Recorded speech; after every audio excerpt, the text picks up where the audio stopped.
ଜୟ ଜଗନ୍ନାଥ। ମୁଁ ସସ୍ମିତା ପରିଡ଼ା ମୋ ଭକ୍ତି ଭାବ ଓଡ଼ିଆରେ ଗୋଟିଏ ସୁନ୍ଦର ଉଦାହରଣ ଦେଉଛି। କାଲି ଥିଲା ରବିବାରେ, କିନ୍ତୁ କାମ ବ୍ୟସ୍ତରୁ ଦିନକ ଆଗରୁ ପାଣି ଭାର ନେଇକି ଯାଉ, କିନ୍ତୁ କାଲି 2ଟା ରାତିରେ ପାଣି ନେବାକୁ ପଡ଼ିଲା। କାରଣ ବାବୁଙ୍କର ଟିକେ ଦଣ୍ଡିସ୍ ହେଇଯାଇଛି, ତାଙ୍କର କିଛି ନୀତିକ୍ରାନ୍ତି କରିବାର ଥିଲା। ସେଥିପାଇଁ ବୋଲବମ୍ବା ଭାର ପାଣି ଭାରକୁ ମା ପୁଅ ଆମକୁ 2ଟା ରାତିରେ ନେବାକୁ ପଡ଼ିଲା। ସେଇ 2ଟା ରାତିରେ କାମ ସରିଲା ପରେ ରାତି 10:30 11ଟା ଭିତରେ କାମ ସାରିଦେଲି। କାମ ସାରି ଟିକେ ମେହେନ୍ଦି କଲି। ମେହେନ୍ଦି କରି ମା ପୁଅ ଚାଲିଲୁ। ପାଣି ଭାର ନେଇ ଉଠେଇକି ଶିବ ମନ୍ଦିରରେ ପାଣି ଢାଳିକି ଶୀଘ୍ର କେମିତି ଆସିଲି। ଘର କର୍ମ ସହିତ ବାବୁଙ୍କୁ ଟିକେ ସବୁ ପଥି ବାଟିକି ଦେବାର ଅଛି। କିଛି କାମ ସାରି ଦେଇକି ବି ଯାଇଥିଲି। ସକାଳ ତରତରରେ ଆସିଲି। ତାଙ୍କ ବାସି କାମ ସାରିକି ତାଙ୍କ ପାଇଁ ଟିଫିନ୍ ତିଆରି କଲି। ଟିଫିନ୍ ତିଆରି କରି ତାଙ୍କର ପଥିଟା ବାଟିକି ତାଙ୍କୁ ପିଇବାକୁ ଦେଲି। ତାପରେ ଟିକେ ବ୍ୟସ୍ତତା ଲାଗିଲା, ଭଲ ଲାଗିଲା ନାହିଁ ଦେହଟା ଟିକେ।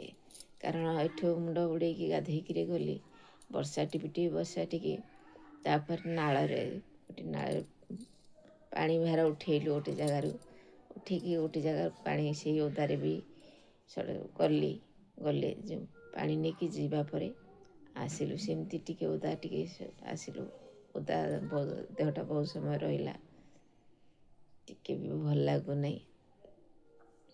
ତଥାପି ତ ଏପଟେ ଯମ ଭିଡ଼ିଲେ ସେପଟେ କର୍ମ ଭିଡ଼େ। ମଣିଷ ଜୀବନର ଗୋଟେ ସଂସାରର ମାୟାର ଲୀଳା, ତାକୁ ଆମକୁ ତୁଲାଇବାକୁ ପଡ଼ିବ।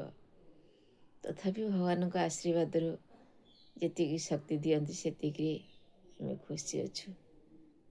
ଆଉ ସମସ୍ତଙ୍କୁ ଭଗବାନ ସେତିକି ଶକ୍ତିର ସହିତ ଖୁସିରେ ରଖନ୍ତୁ। ମୋର ସେଇ ଭୋଳାଶଙ୍କର ଆଉ ଶ୍ରୀ ଜଗନ୍ନାଥ ପାଖରେ ମୋର ଏତିକି ଅନୁରୋଧ। ଗୋଟିଏ କଥା ଆପଣଙ୍କୁ କହୁଛି, ଦେଖନ୍ତୁ, ଆପଣ ଯେତେ ଧନ ଅର୍ଜନ କରନ୍ତୁ ନା କାହିଁକି, ସେ ଧନକୁ ଯଦି ଆପଣ ଠିକ୍ ଜାଗାରେ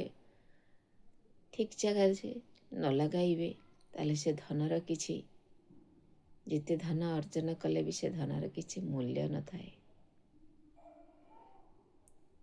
ଠିକ୍ ସେମିତି ବି ଆପଣ ଯେତେ ବିଦ୍ୟା ପଢ଼ିଥାନ୍ତୁ ନା କାହିଁକି, ଯେତେ ପାଠ ପଢ଼ି ଯେତେ ବଡ଼ ଚାକିରି କରିଥାନ୍ତୁ ନା କାହିଁକି, ଯେତେ ଦରମା ପାଇଥାନ୍ତୁ ନା କାହିଁକି, ଆପଣ ଯଦି ଭାବ ଟିକେ ଆପଣଙ୍କର ନାହିଁ ନା,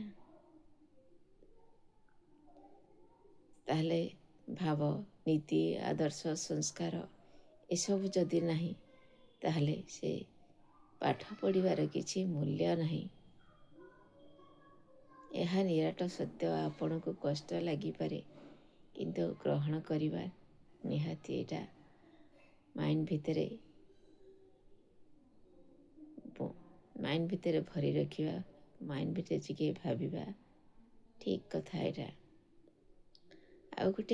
ଆଉ ଗୋଟେ କଥା, ଆପଣ ଯେତେ ସୁନ୍ଦର ହେଇଥାନ୍ତୁ ନା କାହିଁକି, ପୁଣି ସେଇ କଥା କହୁଛି, ଯେତେ ସୁନ୍ଦର ହେଇଥାନ୍ତୁ ନା କାହିଁକି, ଆପଣଙ୍କର ନୀତି, ଆଦର୍ଶ, ଗୁଣ ଆଉ ଆପଣଙ୍କର ବଚନ ଶୈଳୀ, ମଧୁର ବଚନ, ନମ୍ର ଭାବ ଆଉ ସ୍ମିତ ହସରେ ଯଦି ସମସ୍ତଙ୍କୁ ଆପଣାର ନ କରିପାରିବ, ତାହେଲେ ସେ ସୁନ୍ଦରର କିଛି ମୂଲ୍ୟ ନାହିଁ।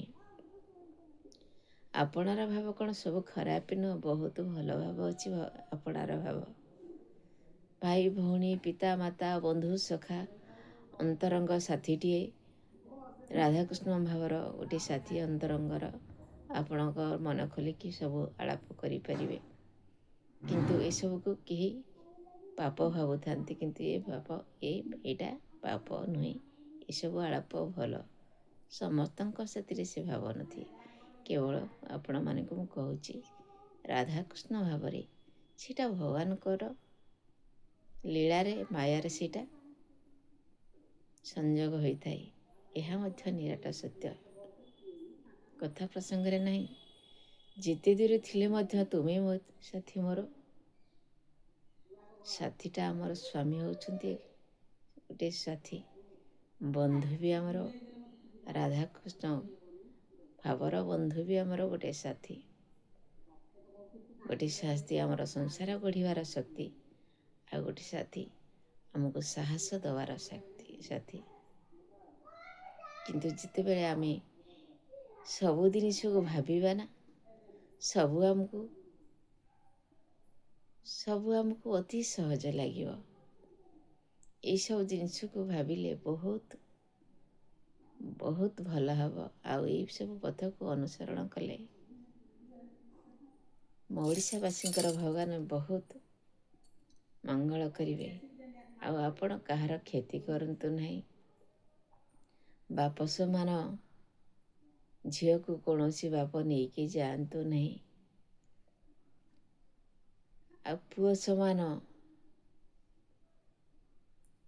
ପିଲାଟିକୁ କୌଣସି ସ୍ତ୍ରୀ ଲୋକ ତାକୁ ନେଇ ସଂସାର କରିବାକୁ ଇଚ୍ଛା କରନ୍ତୁ ନାହିଁ। କାରଣ ଏଇଟା ମୋ ମତରେ, ମୋ ପ୍ରଭୁଙ୍କ ମତରେ ଏଇଟା ପାପର ଭାର, ଏଇଟା ପାପ ସମ୍ପର୍କ। ଆପଣ ସୁଖ ପାଇଁ ଯାଇଥିବେ ନା ଆପଣଙ୍କ ସଂସାର ଛାଡ଼ିକି ଅନ୍ୟମାନଙ୍କୁ କଷ୍ଟ ଦେଇ ଦୁଃଖ ଦେଇକି ସୁଖ ପାଇଁ ଯାଇଥିବେ ନା, ଆପଣ କେବେ ବି ସୁଖ ପାଇବେ ନାହିଁ। ଏହା ନିରାଟ ସତ୍ୟ। ସମସ୍ତେ ବୁଝିଗଲେ ବହୁତ ଭଲ ହେବ। କାହା ସଂସାର ଭାଙ୍ଗନ୍ତୁ ନାହିଁ। ଦୟାକରି ସମସ୍ତଙ୍କୁ ମୋର ଏତିକି ଅନୁରୋଧ, ଭାବଟା ସମସ୍ତଙ୍କର ଭଲ ରଖନ୍ତୁ। କାରଣ ଆଉ ଗୋଟେ କଥା ମୁଁ କହୁଛି, ଦାନ ଧର୍ମ ପୁଣ୍ୟ ଯେଉଁଠି କରିବାର କଥା, ଯେମିତି ବନ୍ୟାସ୍ଥଳୀ ଲୋକଙ୍କ ପାଇଁ, ଦୁଃଖୀ ଲୋକଙ୍କ ପାଇଁ, ଅନ୍ଧମୁକ ବଧିରମାନଙ୍କ ପାଇଁ, ଏମାନଙ୍କ ପାଇଁ ଦାନ ଧର୍ମ କରନ୍ତୁ, ବହୁତ ଭଲ ହେବ। ଆଉ ଆପଣ ଦାନ ଧର୍ମ ଯାହାର ଅଛି, ସେ ତ ଦାନ ଧର୍ମ ଚାହାନ୍ତି ନାହିଁ। ସିଏ ହାଇଲାଇଟ୍ କରି ସିଏ ନିଜେ ଟଙ୍କା ଇନକମ୍ କରିବା ପାଇଁ ତାଙ୍କର କିଛି ଭାବ ଥାଏ। ଛାଡ଼ନ୍ତୁ, ଆମେ ସେମାନଙ୍କ କଥା କହିବା ନାହିଁ। କିନ୍ତୁ ଆମର ମନର ଭାବକୁ ସୁନ୍ଦର ଭାବରେ ଗଢ଼ି ତୋଳିବା, ଆଉ ସମସ୍ତଙ୍କୁ ଦାନ ଧର୍ମ କରିବା, ପାଲା, ସତ୍ସଙ୍ଗ, ଏଇସବୁ ଜିନିଷକୁ ଅଧ୍ୟୟନ ଶ୍ରବଣ କଲେ ବହୁତ ଭଲ ହେବ। ଗୀତା ଭାଗବତ ପୁରାଣ ପୋଥି ସବୁବେଳେ ଘରେ ଟିକେ ଟିକେ ପଢ଼ନ୍ତୁ। ଆଉ ପିଲାମାନଙ୍କୁ ପଢ଼ିବାକୁ କୁହନ୍ତୁ, ତାଙ୍କୁ ପଢ଼ିକି ଶୁଣାନ୍ତୁ। ପିଲାମାନଙ୍କୁ ନୀତି ସଂସ୍କାର ଯଦି ସବୁବେଳେ ଶିକ୍ଷା ଦେବେ, ପିଲାମାନେ ଧୀରେ ଧୀରେ ବି ପରିବର୍ତ୍ତନ ହେବେ। ସେଥିପାଇଁ ଆପଣଙ୍କୁ ଟିକେ ଦୃଢ଼ ସଂଘର୍ଷ କରିବାକୁ ପଡ଼ିବ, କଠିନ ପରିଶ୍ରମ କରିବାକୁ ପଡ଼ିବ। କର୍ମ ହିଁ ଆମର ଧର୍ମ। ତେଣୁ ଆମ ସଂସାର ପାଇଁ ହେଉ କି ଆମ ବନ୍ଧୁ ସାରା ଜଗତ ପାଇଁ ହେଉ, ଆମେ ସୁନ୍ଦର ଭାବରେ ଗଢ଼ି ତୋଳିବାକୁ ହେଲେ ଆମେ ସଂଘର୍ଷ କଲେ କିଛି ଅସୁବିଧା ନାହିଁ, କଠିନ ପରିଶ୍ରମ କଲେ କିଛି ଅସୁବିଧା ନାହିଁ। ରହୁଛି, ମୋ କଥା ମାଧ୍ୟମରେ ଯଦି ଭୁଲ ଥାଏ ତାହେଲେ ମୋତେ କ୍ଷମା କରୁଥିବ। ଆଉ ଗୋଟିଏ କଥା ଆପଣ କହିଛି, ଏଇ କଳିଯୁଗରେ ରାଧାକୃଷ୍ଣର ଭାବର ସମ୍ପର୍କ ପବିତ୍ର। ଏହା କେହି ପାପର ହାତ ଦେବାକୁ ଚେଷ୍ଟା କରନ୍ତୁ ନାହିଁ। ଯିଏ ପାପ ବୋଲି କହିବ, କାରଣ ଗୋଟେ ଭକ୍ତ ତା ଭାବରେ ଜାଣିଥିବ ମୋ ଭଗବାନ ନିଜେ ମଣିଷ ରୂପରେ ଶ୍ରୀକୃଷ୍ଣ ସାଜି ଆସିଛନ୍ତି। ସେ ଏକ ବନ୍ଧୁ ସମ୍ପର୍କ। ତାଙ୍କର ସଂସାର ଭାଙ୍ଗନ୍ତୁ ନାହିଁ। ଭାଙ୍ଗିଲେ ସିନା କିଏ ଭୁଲ ଦେବ ନା। ଆମର ସେଇଭଳି ଭାବ ଯାହାର, ସେମାନଙ୍କର ମଙ୍ଗଳ କାମନା କରନ୍ତୁ। ଆଉ ବନ୍ଧୁ ଭାବରେ ଆତ୍ମାରେ ଏହି ହୃଦୟ ମନ୍ଦିରରେ ଆରମ୍ଭରୁ ଶେଷ ପର୍ଯ୍ୟନ୍ତ ଜୀବନର ସଂଘର୍ଷ, ଜୀବନର ଶେଷ ନିଶ୍ୱାସ ଥିବା ପର୍ଯ୍ୟନ୍ତ ତାଙ୍କୁ ଆପଣଙ୍କ ହୃଦୟ ମଧ୍ୟରେ ପୂଜା କରନ୍ତୁ। ଏହା ହିଁ ମୋର ଓଡ଼ିଶାବାସୀଙ୍କୁ ଅନୁରୋଧ। ରହୁଛି, ଜୟ ଜଗନ୍ନାଥ। କାରଣ ଦେହଟା ଟିକେ ଭଲ ନାହିଁ, ପାଣି ଭାର ନେଇ କାମ ସାରିକି ତାପରେ ପୁଣି ଏବେ ଟିକେ କାମରେ ଲାଗିବାକୁ ପଡ଼ିବ।